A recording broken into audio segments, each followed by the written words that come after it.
Seigneur, que ta grâce, seule ta grâce. Nous voulons instaurer un état de droit. Et dans un état de droit, il y a une justice indépendante. Ce n'est pas à l'individu Félix Tshisekedi de commencer à faire justice.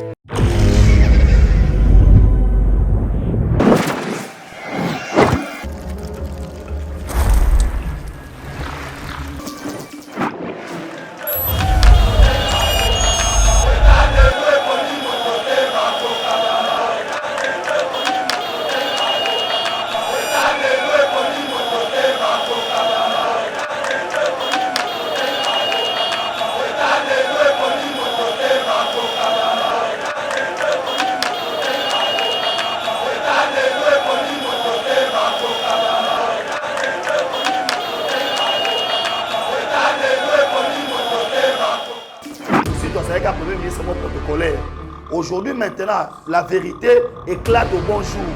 Comme Martin Fayulu ces derniers temps, Azana Biaka, au moins de déplacement, il devait se faire la santé financière et pas Joseph Kabila. Maintenant, on enveloppe. Quand Kabila rencontre Fayulu, qu'est-ce que Fayulu va donner à Kabila? Kabila, c'est lui le boss, c'est lui qui finance. C'est lui qui finance. Kabila, c'est lui qui gagne. Ba supermarché no surtout wana na chango aleki supermarché na limiter aleki supermarché akoso ba biloko tina supermarché kana kitambo ba boso to kwa baso bata Kabila ke no so biloko na supermarché Kabila ke ndaki nde na nguye mana nde ba do tambola bo na akoti pa ba kuta sona Martin Fayulu po baso grâce à l'état de siège non seulement toujours récupérer ma moka toujours récupérer sur le plan sécuritaire mais sur le plan économique ça a beaucoup de l'impact. C'est pourquoi la présence du chef de l'État na Est, Babando Lingangote. Mes chers compatriotes, bâtir le Congo demande du patriotisme. Nous vous invitons à vous joindre à nous pour construire notre beau pays qui est la RDC. Appel de Maman Pauline Lumumba, présidente RDC Monde, à Genève. Devant vos écrans, nous sommes à 44 318 francs suisses à la date du 20 janvier 2021. Quels sont les pays qui ont participé cette année activement? L'Afrique du Sud, l'Allemagne, l'Australie, l'Autriche, Belgique, Canada, Danemark, Écosse, Espagne, Finlande, France, Irlande, Italie, Japon, Luxembourg, Norvège, Ouganda, Pays-Bas, RDC, Suède, Suisse, Turquie, UK et les États-Unis. En tout cas, nous comptons sur vous pour atteindre cette année 100 000 francs minimum pour commencer nos projets. Bandeko nanga kotonga mboka esengika bolingo. Bino moko bomoni transparence to laksi bino côté mbongo. Moyibe yate, lokuta pe ezate. Alors boya to sangana to tonga mboka na biso les grands Congo. Merci. Malobaya, présidente RDC Monde, Pauline Lumumba à Genève.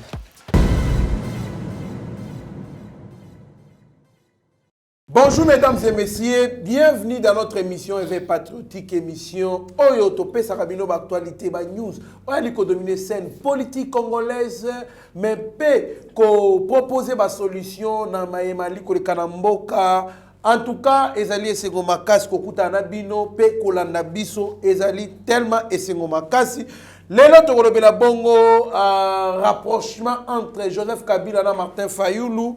Ndenge kaka Abeshola lobaka, Pasteur Gilia lobaka, Benjamin Monasuka lobaka, ngai na lobaka ngope na ba multiples émissions un jour tokomona ba tout basangani bloc moko contre mokonzi mboka. Toza la surprise, voilà pourquoi il faut te préparer déjà. Lobby toyebaka nani azana biso nani azana biso te tokolobela pe lisusu matali révélation sur une corruption au Congo qui s'appelle Dame de Claire. C'est l'incarnation de la corruption, de détournement des mafias au Congo. Tchela bino vidéo bokolanda yango na détail na yango. Une nouvelle unité de militaires qui vient de la formation pour les renforts de l'Est.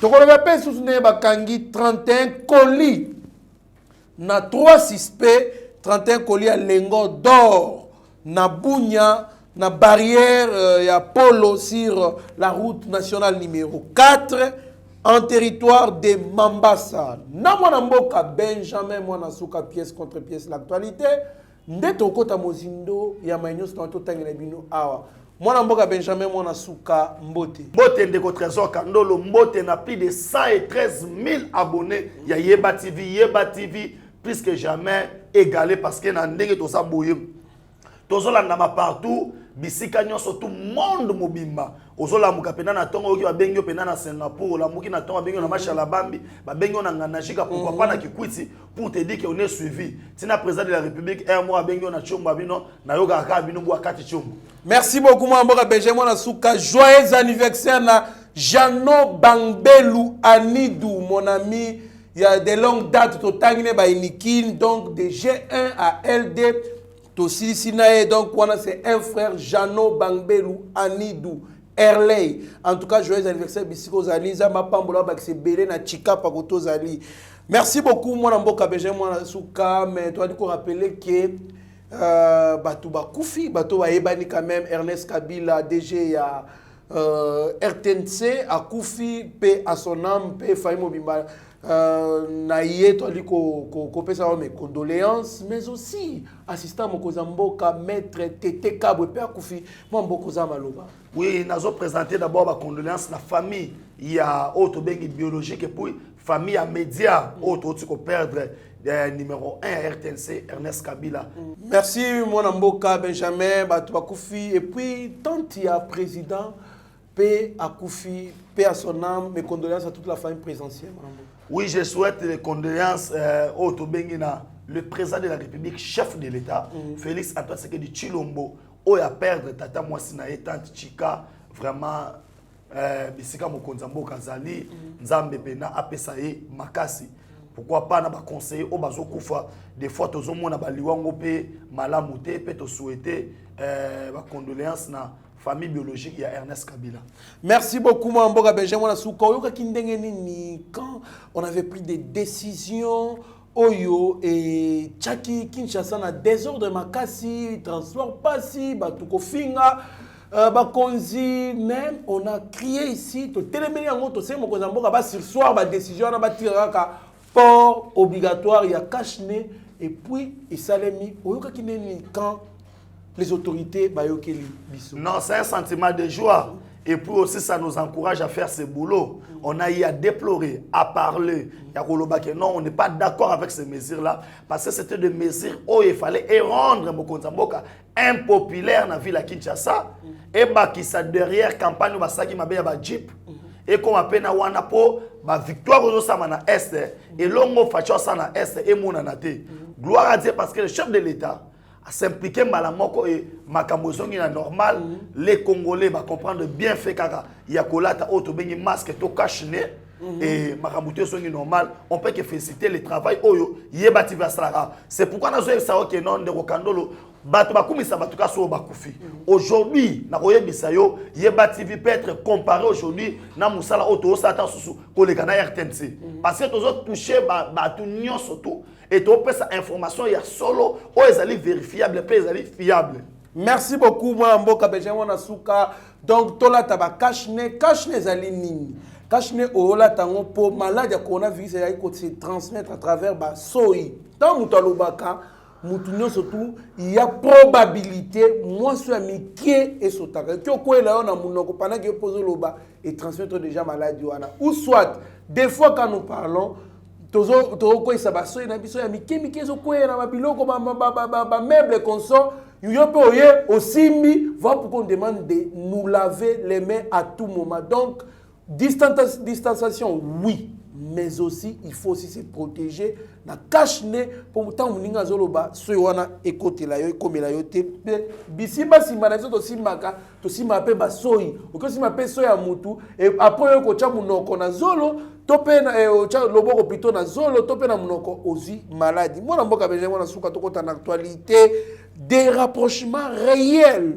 entre Joseph Kabila et Martin Fayoulou accompagné de Adolphe Muzito moi na Mboka tolobaka yango awa Fachi et celle contre tous apparemment réalité de comme madame Poisson.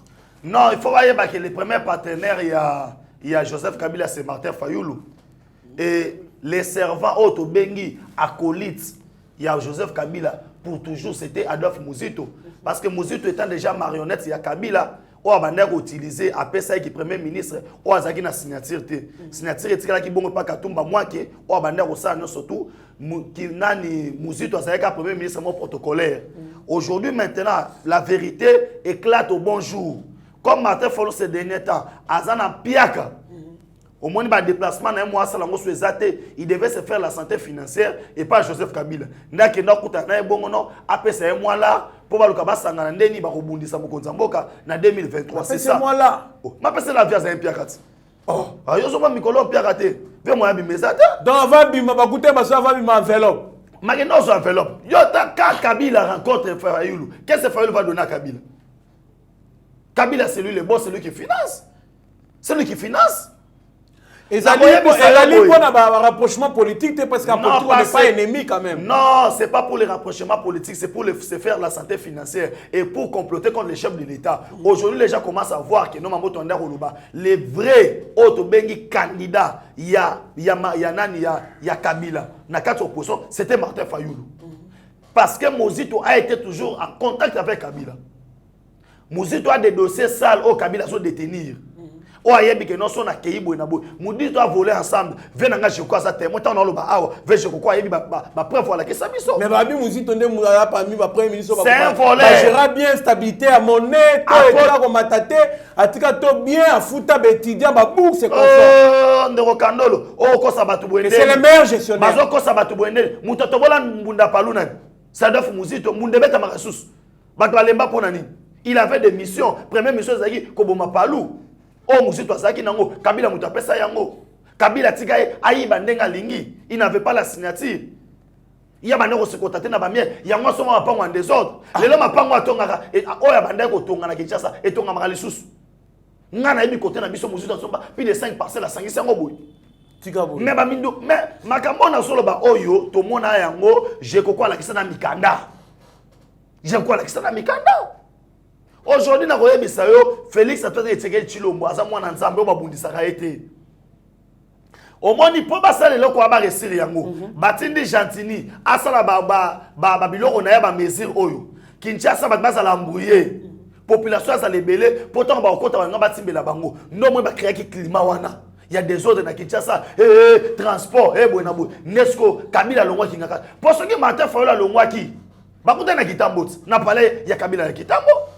Botu o makuta na Kitambo kenda ko sala nini soma moto o beza lokuta ki ka mais prince penga lobby Martin Fayulu azana temps ya ko kuta na Kabila te l'IDPS des maires les partenaires privilégiés Joseph Kabila Martin Fayulu du côté du peuple et ça lokuta Martin Fayulu la position du peuple ce n'est pas moi un journaliste international qui lui a posé la question mais vous dites que non Fachi c'est un patin marionnette moi si ya Kabila. Mais comment, très souvent, ma décision Oyo Zouaka, Yango Kabila Zouaka. Muzito nous a dit que c'est impossible de récupérer majorité et pas à Kabila. N'aimez pas lobby Yango. Alors, tabo sali n'engenin, to majorité. N'est-ce pas le romoko? Kabila a 5 dialogue. Fayulu a 5 dialogue. Kabila a l'hôtel mais la réforme a seni boinabo. Nana l'hôtel mais la yango. Ça veut dire c'est le komoko. Bakende ko combiner mais tellement bien pire que les kaki. Abi ah ndenge na kana kinga kati butu ba mo landela ngai. Ya to beto kana ndenga kitambo to timbela te. Bakena kitambo boy to rêver ba. Kabila ti kinga kati ba supermarché no so to wana na chango leki supermarché na limeta leki supermarché. Ato so mabilo ko tina supermarché kana kitambo. Oboso to lokwa ba so bata. Kabila ke no so mabilo na supermarché. Kabila ke ndaginde na mbuye mana nde ba do tambola boy na akoti pa bakuta sona Martin Fayulu po basulula. Masona bango basoli ba enjeu de l'air na simanango bakamati enveloppe ya kaki bapesi ma. Merci beaucoup mwana mboka Benjamin mwana suka bakamati enveloppe kaki bapesi mwana mboka na est kuna Congo ali konyoka mambongo ya lite tilelo budget na biso budget soni ce qui tomati makasi c'est 10 milliards espérons avec le gouvernement Samalukonde peut-être on pourra faire aussi des exploits avec un grand budget mais moi mboka ezali moi pas si puisque bah définir ça déjà qui est Congo mbongo ali mais près de 15 milliards de dollars qui ndaka na ba poche ya ba chaque année Alors, il a fallu que Mokozamboka Aya Kangamadou soit coincé, IGF, coup de chapeau avec ce qu'ils sont en train de faire. Mais, c'est pendant qu'il y a des vols d'exploitation illicites, il y a des minéraux. Au moment où je vous parle, hier, là, on a arrêté Bakangi 31 kilos. Il y a lingots d'or na Bounia, à la barrière de Polo sur la route nationale numéro 4 en territoire de Mambasa. Bakangi 3 suspects on va présenter bongo bakoli d'Orwana devant ba membre du conseil professionnel de sécurité. Ils allaient pas si comme on a que exploitation illicite ya likosa makaka cependant Congo azali na pousse ya mbongo. Réaction na yo malamboka. Non, réaction na ngai eza suma bomba na te. Je pense tokomona yango na bilili awa. D'abord, on doit saluer le travail ya le général Luboya Kachama. En attendant que tozo loba, toloba mingi te, total la vidéo ne boto kutanasi. Au gouvernorat de l'Itourie à Bounia, c'est l'arrivée de 3 suspects et de 31 colis de lingots d'or qu'ils transportaient. Lingots d'or saisis par les forces de l'ordre le week-end dernier à la barrière de Poulou, sur la route nationale numéro 4, en territoire de Mambasa. Cette matière précieuse serait venue d'une des carrières minières situées dans la réserve de Fona Okapi RFO, où toute exploitation illicite est interdite. Ces colis d'or ont été présentés ce mardi aux membres du comité provincial de sécurité. En tête, le gouverneur militaire, lieutenant-général Luboya Kachama Johnny, et ce, en présence de l'organe de loi représenté par l'auditeur supérieur militaire.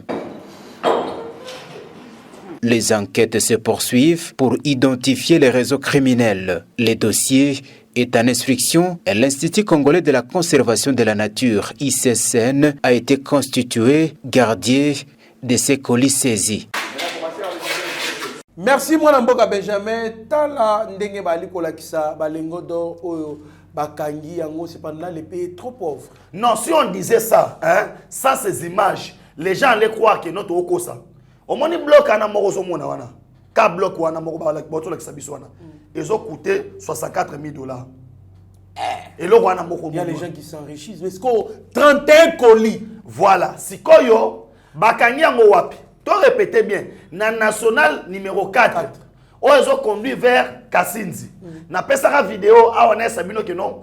Oto bengi mboka oto bengi Uganda wana bazwaka inafta ya $6 milliards ya ba taxes. Ya or utaka na Congo. Wana sko ba trafiquant ba kanga o misato ba lobi sko ba colis ya bongo elekaka ba 50 ba 100 na journée. Grâce à l'état de siège, non seulement tous ont récupéré ba moka, tous ont récupéré sur le plan sécuritaire, mais sur le plan économique ça a beaucoup d'impact aussi. Ça a beaucoup de l'impact. C'est pourquoi la présence du chef de l'État na est ba banda olingango te. Ba banda ko diaboliser. Babanda olukaso penengeni bota la sikoyo o balobaka ba résultat il y a état de siège. Cela veut dire kopwe banda ko betama. Moi je suis sûr que ba gouverneur peut ba kiango. Là je suis sûr. Sikoyo ba okutation administration militaire talande ba ligne on a katsa nini. Nde le général a bloqué yango. Baye nango pona ko lakisa et puis ba pesi yango qui des droits au to bengi Institut national de conservation de la nature ba déposer les bango. Pona lo bake kita mboka na ebisa kibino awa que Rwanda azalina 100 milliards, je dis bien si je précise mes mots, 100 milliards il y a réserve il y a or na banque. Mais surtout qu'il y a banque centrale à Congo tout ça dans 1 kilo or or wana utaka chebiso et uteke pa na biso comment Congo ko zanga réserve à or hein auto bengi babilo ba benga ba garantie na en termes économiques. Et ça peut en matière première. Bon, on appelle des beaux aboués. Bon, attention, 7 tonnes de bino, il y a des diamants au bon na bino. Bon, on appelle besoin de réserve, il y a 100 tonnes de pétrole, comme les États-Unis d'Amérique. Ils ont les réserves à 100 tonnes de pétrole. Et quand on y a un mokiliboy, bon, kamati pétrole, boteki. Mais les Congo avec toutes ces matières premières, tous ont la réserve, ils ont un moko, tous ont un sous-sol. Mais en termes, il y a un banque pour les voilà pourquoi. Baïmboka, Botala, pourquoi ça va jaloux? Il y a un moment où est parti plus loin pour dire ceci. Mandananga, ceux qui n'ont réussi à mettre peine à STT, c'est qu'ils ont échoué. Merci beaucoup, Mwana Mboka Benjamin, Mwana Soukezali Passi Mingi. Coup de chapeau. Il faut remercier, féliciter les gens qui font un bon travail. D'abord, premièrement, bato bakangina nous, bakoliwana, pe présenter un acquis des droits, bakonzi provincial militaire, ba présenter bango, pe bango ba bengi presse. Yaka tala makambo ya likoleka s'encourage, ça dissuade aussi mais biwana ba ça la commerce ou cette exploitation illicite wana coup de chabato aboye ndeto soluka yope bisi ozali na portion na pouvoir ba pesa yo so sali musala kitoko to sali to kumisa yo lo ndenge so ki po sali mabe to lobela yo so sali mabe to ko tumba yo ata ozanani ata awa oh le ka awa na eko pesa eba TV mbote mais so to kutana na yo na couloir moka que non c'est contre l'intérêt national.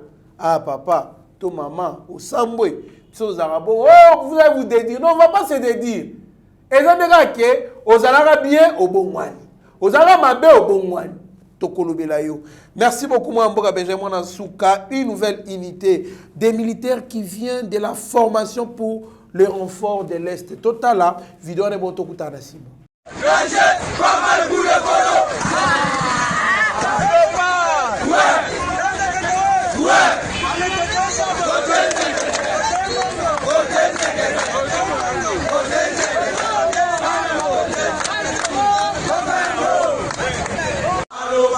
Maloba, Pachalobi, Maloba, Noble,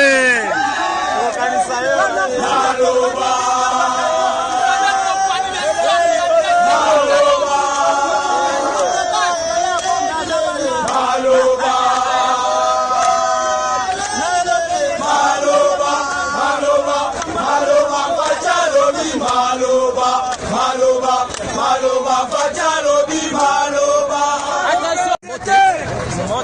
Major.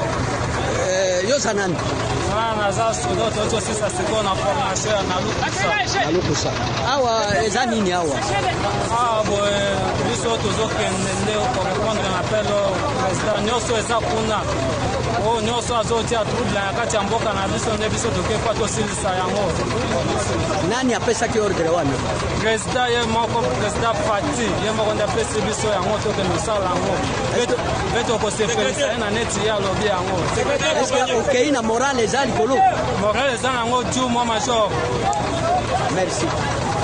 C'est avec satisfaction que le chef d'état-major force terrestre adjoint chargé des opérations et renseignements, le général de brigade Ilunga, a assisté à l'évacuation des éléments de ces régiments qui viennent de clôturer la formation au camp colonel Lukusa. C'est mardi 22 juin 2021 au beach back de l'office de route de Kisangani où s'effectuait cette opération d'embarquement de ces jeunes volontaires qui viennent de répondre à l'appel du chef de l'État, commandant suprême Tshisekedi Tshilombo, et à la réussite de l'état de siège au Nord Kivu et en Ituri. La concrétisation de la parole du commandant suprême qu'il avait promis aux forces vives de l'Ituri. Moi, Mboka Benjamin Nasuka wana ba militaire oyo baye pour renforcer bongo est de la République. Non, le président de la République travaille en silence. Mon numéro 2 à force armée, unité à Akaka, na Kisangani, bien formé. Et na munorona bamba so ba notre ça bien équipé. Soda pour abunda faut moi elo oneza na poche. Bazu d'ambongo na bango, bazu équipement na bango, ba okende ko renforcer Ituri. Pour vous dire que tozo tchamba tout en défi. Décembre oyo likambo ya guerre na est Abou Pia, ça va appartenir au passé. Même en Mboka, donc scandale moko kosakana te, la corruption au Congo s'appelle Dan Getler, c'est lui qui est aux sources, il y a mafia, il y a makambu, il y a mabe perte, il y a mbongo belé. Ceux qui Congo perdent 16 milliards, eh bien, lui aussi il participe. Il est parmi les plus grands gagnants dans Getler, Mwanamboka. Alors, tout la vidéo est bon, tout le temps. La corruption a un coût. Dans le secteur minier au Congo, ce coût peut être gigantesque. Entre 2010 et 2020, le Congo a perdu 1,95 milliard de dollars à cause des transactions avec le réseau d'un seul homme, Dan Gertler, sanctionné pour corruption aux États-Unis. Avec cet argent, on peut construire des routes et des sauts de moutons de Kinshasa à Kisangani. Décortiquons un de ces accords. En 2010, Dan Gertler achète de parts de la Gécamine dans une mine près de Likasi pour 15 millions de dollars. Quelques mois après, il les revend pour 75 millions de dollars.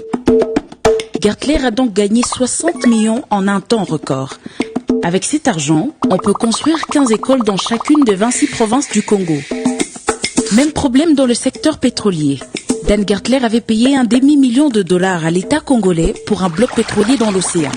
En 2013, Gertler revend ce bloc pour 150 millions de dollars à l'Angola. C'est 300 fois le prix qu'il avait payé. Si le Congo avait directement vendu le bloc à l'Angola sans passer par Gertler, le pays aurait eu suffisamment d'argent pour construire plus de 1200 écoles dans tout le pays. Ce n'est pas fini. Gertler continue à opérer librement au Congo. Il reçoit plus de 200 000 dollars en moyenne chaque jour grâce à des contrats opaques signés sous le régime de Joseph Kabila. Avec cet argent, le gouvernement pourrait payer le salaire de quasiment tous les employés de la Gécamine. Si rien n'est fait, c'est 1,76 milliard de dollars que Dan Gertler collectera encore pendant les 20 ans à venir. Seule une vraie enquête judiciaire sur les transactions de Dan Gertler et les accusations de corruption peut véritablement lever le voile sur l'origine de cette disparition de recettes. Ce n'est pas trop tard, mais il est temps d'agir. Le Congo n'est pas... Moi, je la vidéo, commentaire dans les allumes de Guénin. Non, commentaire, on a mondé l'expliquer, non surtout. Mais on essaie un peu d'expliquer. Toro banano boy. RDC a perdu à Otobengi 1,950 millions de dollars pour na Otobengi contrat Oyo Kabila Asala na Dan. Na Mamouetali d'abord na ressources Otobengi ya pétrole. Pourquoi? Balobi mbongo wana ekoko tonga banzela kobanda Kinshasa tikisangani. Pe na chaque village bakoba rotonga 1200 écoles 1200 écoles. Et là ami balé. Et là ko to féliciter excellence Didier Bidimbu. Pourquoi? Basigna auto bengi contrat na Dan na 1,5 million pour na contrat au ya bloc pétrolier na biso. Mais il est parti vendre ça na niveau ya Angola na 150 millions de dollars. Départ déjà contrat Oyo. Azui et Loko a teki yango 100 fois plus cher que les cavaliers nango. Contrat boina ko salam. Ce sont d'autres qui va ministre le rôle va ministre Oyo te reçoit des sur le bagano nous mettons fin. Et puis dans Jekler là où maintenant ça me fait très mal. Azo gagné na commission d'entreprise Oyo basana tango ya Kabila 200 000 dollars par jour. Kandolo a gagné 200 000 dollars par jour. Maintenant, quel est le cas qui balobi? Une affaire, il y a 79 milliards de dollars. Oyo Dan a gagné na RDC na 18 à Kabila. 79 milliards de dollars. Donc, c'est un milliardaire, ces gars-là. Mais c'est un milliardaire. Fait milliardaire par qui? Par Joseph Kabila et Moïse Katumbi. Parce qu'ils sont dans ces contrats-là. Comment ils ont pu faire ça de Rokandolo? Tu sais, quand Jani Mabou Nazara, ministre à portefeuille, quand Kabila a commencé, toutes les entreprises publiques, et c'est comme entreprise commerciale. C'est alors que Kabila maintenant, quand une entreprise devient une entreprise commerciale, ça veut dire que les seuls actionnaires ne restent pas l'État. Baroben a actionnaire à Moussous. Maintenant, Kabila a une entreprise actionnaire unique. À 100 000 euros, l'entreprise ne commis ailleurs. Tant que vous avez un bénéfice, tout ça. Parce que, dans le principe, vous avez un pas rebelle, vous avez donc, une entreprise publique. Une entreprise publique, pour passer à une entreprise privée. Moutozo Bomawana, président de la République. Ce qu'il y a des pères et des mères, Bolobio est une entreprise de l'État. Président de la République. Président de la République. On a intérêt à Yemoko. Voilà. Il y a un moment où Albert Youm est parti plus loin pour dire que le seul Congolais ne nous appartient plus. C'est à cause de ces contrats. Image à mon abimi Selibino, au pièce contre pièce, Benjamin Nasuka na Kosara. Il y a mon abimi Mobomouli. Mais Albert Youma Loba, les seuls Congolais ne nous appartient plus. Aucun député. Non, Albert Youma, il a expliqué de quoi l'hémicycle. Aucun député. Les députés, Kaka Jeep, Kaka Nini. Bobengisa, Albert Youma, a expliqué Bino, Biso Petola, na makamwana na poissa. Voilà, na détail, tout n'est pas question, tu comprends juste qu'est-ce qu'il y a. Et qui a fait signer ces contrats-là? Mais les députés nationaux vont venir na Bino Kakaboye. Ils ont passé. Mais Ndeko Kandolo, avec toutes ces révélations, moi je pense que même si on les militaires et tout consort, on peut demander Kabila Bakangata pour rien que les crimes économiques. Parce que ce sont des scandales. Qui fait ça? Au moins, les journalistes d'investigation. Nia! Maram Albert Youma Alobawana. Les journalistes qui sont dans Lubumbashi. Les journalistes sont militants. Oh, bah, Lubumbashi. Militants. Militants. Il y a il y a parti politique ou alors les journalistes étaient. Voilà. Mais Makambo a déclaré au Mouzito à Salakati. Moi, Mouzito le besate. Mouzito moi le Makambo esate. Badosoyo. Et quand a été, madame va le moi le besate. Pour ça qu'il y a une commission et l'Assemblée nationale, l'autre n'a pas katanga. Bah il y a dans la place Mboké Salaki.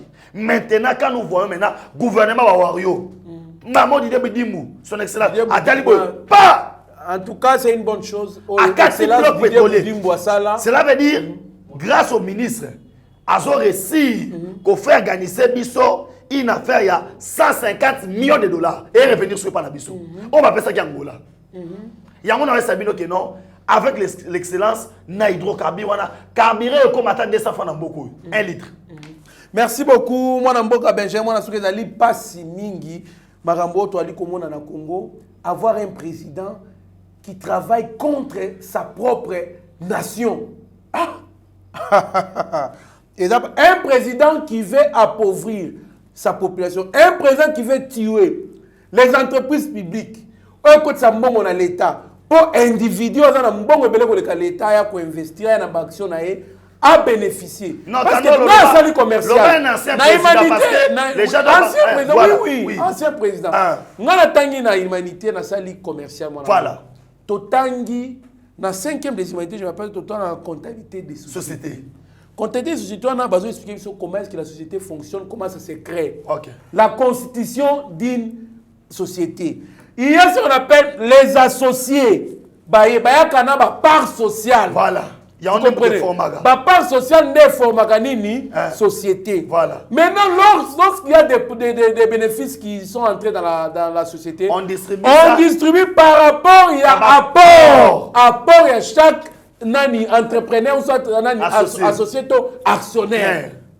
C'est ainsi que l'État congolais a un bon entreprise. Kabila la commission commerciale. Voilà.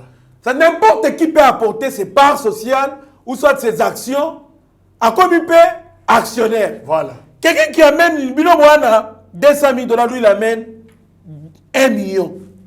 Maintenant, produire là. Voilà, les 1 million là, c'est seulement l'argent du contribuable congolais. Il s'est approprié.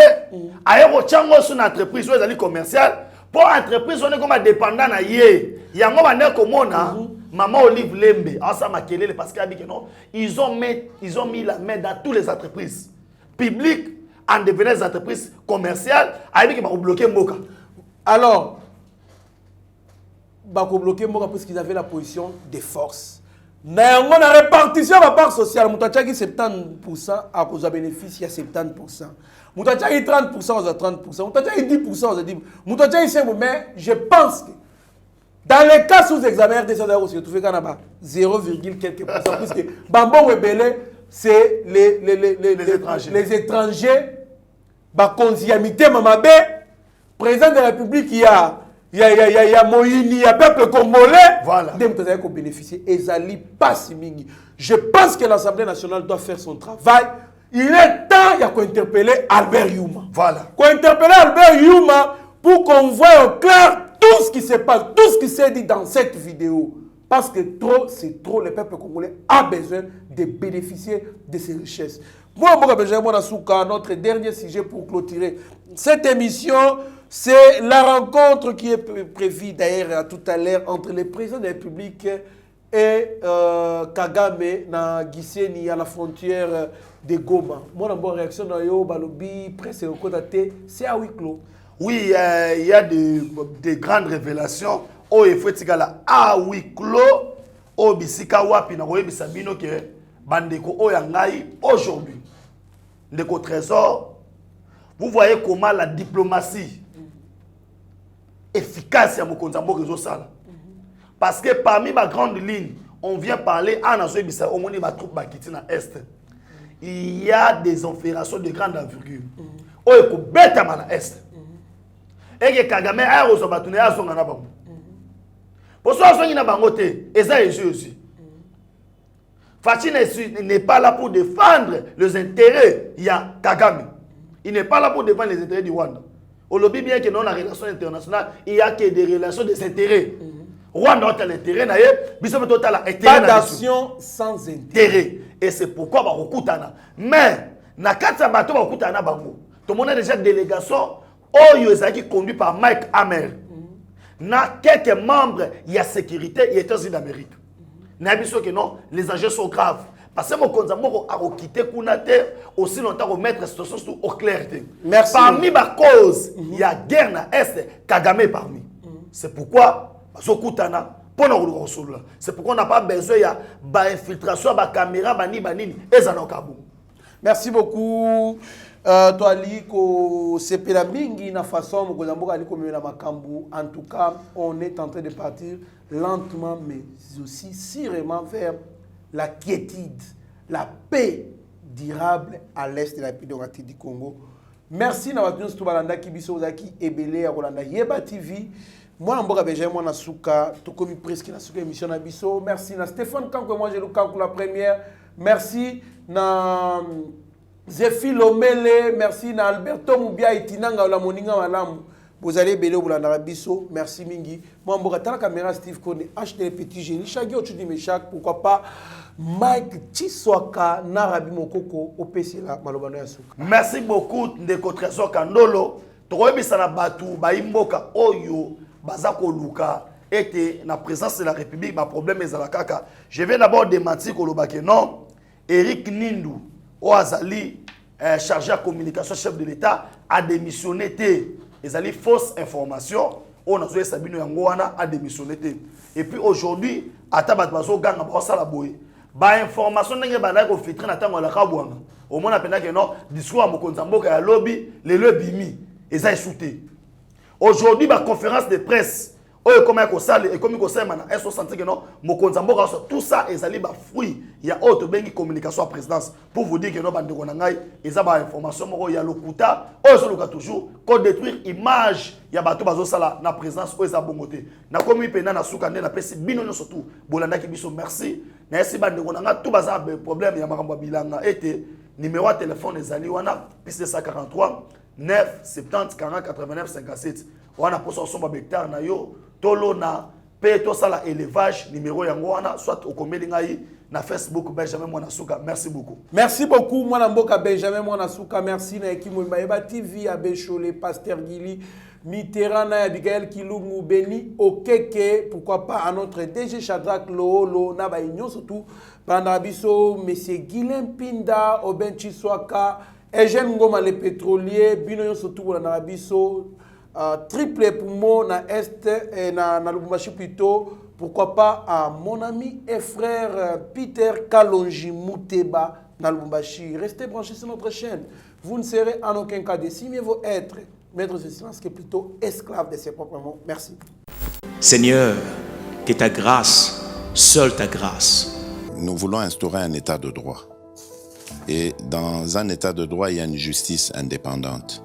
Ce n'est pas à l'individu Félix Tshisekedi de commencer à faire justice.